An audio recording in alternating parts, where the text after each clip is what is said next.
नमस्कार।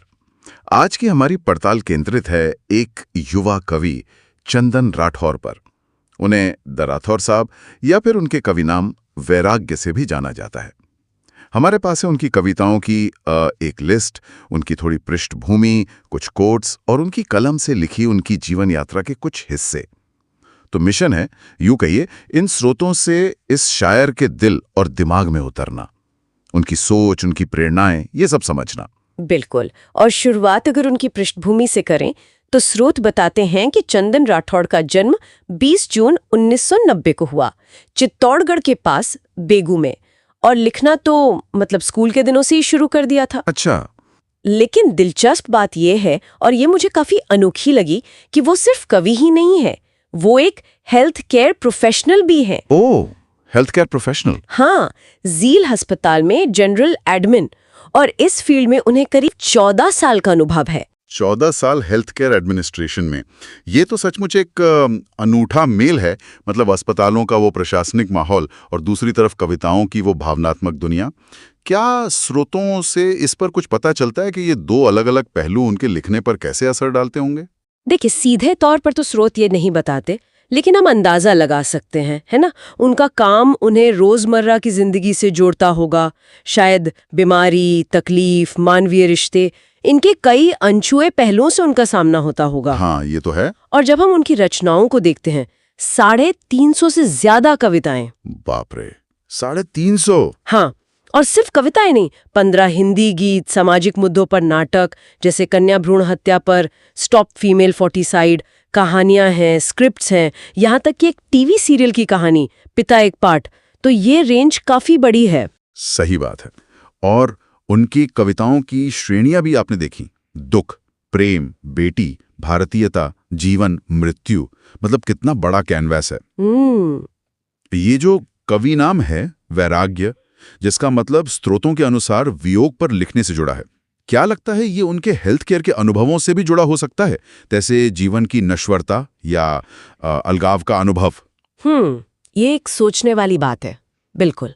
उनका कवि नाम वैराग्य और उनकी कविताओं में दुख यानी सैड वाली श्रेणी का काफी बड़ा होना, ये इशारा तो करता है।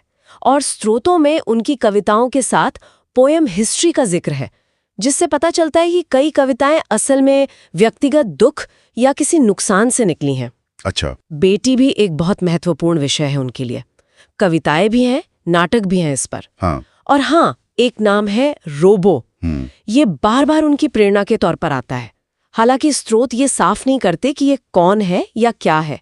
कोई गहरा निजी प्रतीक हो सकता है। और प्रेरणाएं भी कितनी जमीनी हैं। ऐसा लगता है जैसे वो बिल्कुल जीवन के हर छोटे बड़े लम्हे को पकड़ लेते हैं और शब्दों में ढाल देते हैं। हाँ। जैसे माँ की याद आई रात के 3 बजे तो लिख दिया, गले लगा ले माँ। हाँ। दादाजी के शव के पास बैठे हैं तो जीवन की अंतिम यात्रा पर सोच रहे हैं, मानव शरीर की अंतिम यात्रा। बिल्कुल। या फिर एक भिखारी को देखा और लिख दिया, मत कर अभिमान रे बंधे। कितनी सीधी सच्ची बातें हैं। यहाँ तक कि दोस्तों के कहने पर भी लिख देना, ये तो कमाल है। हाँ, यही उनकी खासियत लगती है। इवन से सीधी प्रेरणा, जैसे शादी में दुल्हन को देखकर बेटी बलिदानों का घर लिखना, या फिर कॉलेज में अकेले बैठे हैं तो आज उदास हूं मैं। हाँ। उनकी 100वीं कविता काव्य सुमन और 101वीं मौत कहानी के पीछे की कहानी भी दिलचस्प है। हाँ। कैसे इन पर बाकायदा वीडियो बने, अनुवाद हुए, पूरी टीम ने काम किया। और मौत कहानी पर वो निर्देशक की प्रतिक्रिया तो बहुत कुछ कहती है। हाँ। है ना, कि भाई इतनी कम उम्र में कोई मृत्यु पर इतनी गहराई से कैसे लिख सकता है। बिल्कुल।